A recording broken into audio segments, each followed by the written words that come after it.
Hello बच्चों, let's read this question. The question says alkanes undergo dash reactions whereas alkynes undergo dash reaction.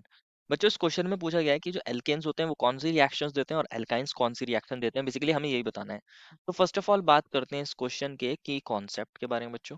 इस question के की concept के बारे में, और इस क्वेश्चन का की कॉन्सेप्ट क्या होगा बच्चों?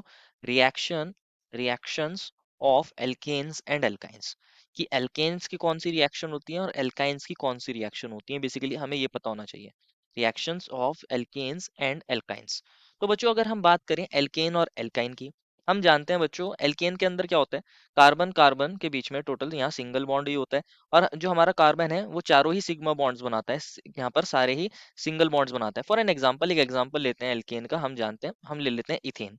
यहाँ पर क्या है, यहाँ कार्बन हाइड्रोजन के बीच में यहाँ सिग्मा बॉन्ड है और कार्बन कार्बन के बीच में भी एक सिंगल बॉन्ड है। तो ये एक एग्जांपल है किसका, हमारे पास एल्केन का।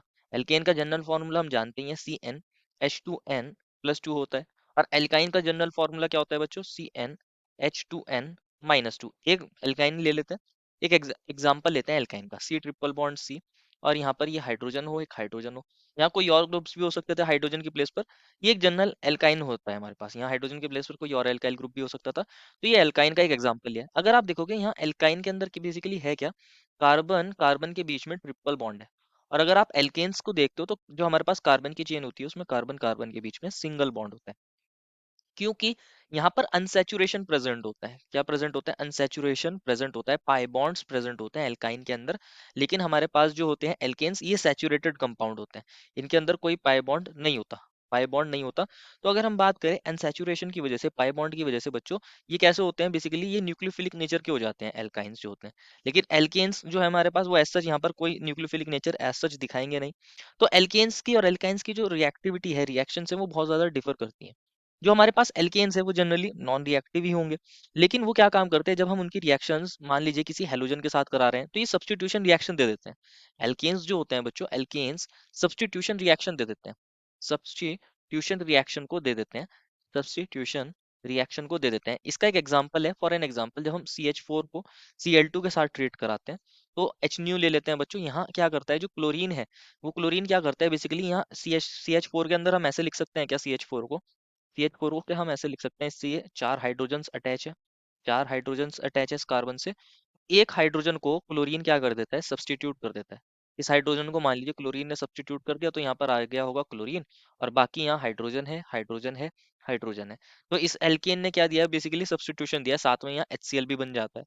अगेन आप क्लोरीन के साथ इसकी रिएक्शन कराओगे तो एक और हाइड्रोजन को क्लोरीन क्या कर सकता है, सब्स्टिट्यूट कर सकता है।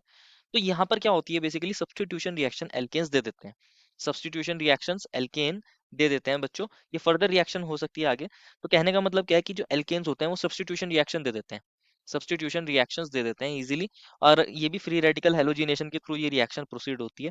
ये रिएक्शन भी फ्री रेडिकल के थ्रू कैसे होती है, प्रोसीड होती है। लेकिन जो एल्काइंस होते हैं बच्चों, अगर एल्काइंस की बात करें, एल्काइन के अंदर क्या होता है बच्चों, जो पाई बॉन्ड है वो न्यूक्लियोफिलिक है, और वो क्या होते हैं, बेसिकली अनसैचुरेटेड है। तो जो एल्काइंस होते हैं बच्चों, वो एडिशन रिएक्शन देना प्रेफर करते हैं। जनरली वो एडिशन रिएक्शंस को दे देते हैं, एडिशन रिएक्शंस को इजीली दे देते हैं, क्योंकि उनके अंदर अनसैचुरेशन है, उनके अंदर कोई चीज ऐड हो सकती है। फॉर एन एग्जांपल, अगर हम ये एल्काइन ले रहे हैं, मान लीजिए हमने यहाँ एक एल्काइन ले लिया, इसको अगर आप ट्रीट कराओ बच्चों, यहाँ आप Br2 ले लो, तो यहाँ पर क्या बन जाएगा, टेट्रा टेट्रा ब्रोमो कंपाउंड बन जाएगा।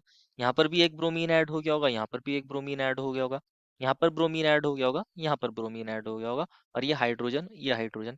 इस तरीके से क्या हुआ है, पाई बॉन्ड्स जो थे उन पर हमारा ब्रोमीन ऐड हो गया, क्योंकि इस कंपाउंड के अंदर अनसैचुरेशन था। इसलिए जब हम एल्काइन ब्रोमीन को यूज भी करते हैं टू टेस्ट अनसैचुरेशन, क्योंकि हमारे जो एल्काइन होते हैं इनके अंदर अनसैचुरेशन होता है, और ये एडिशन प्रोडक्ट बना देते हैं, एडिशन रिएक्शन दे देते हैं, क्योंकि ब्रोमीन यहाँ ऐड हो रहा है। अगर आप देखोगे यहाँ ब्रोमीन ऐड हो रहा है तो ये एडिशन रिएक्शन है।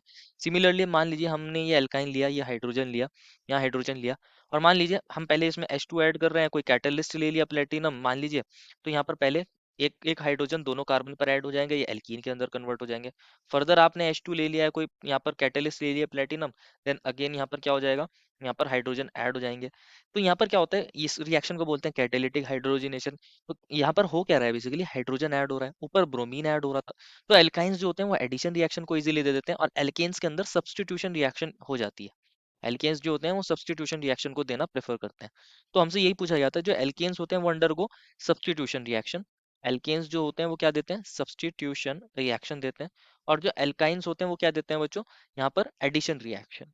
क्या देते हैं, addition reaction. Therefore final answer is alkenes undergo substitution reactions, whereas alkynes give addition reaction. I hope you understood it well and best of luck.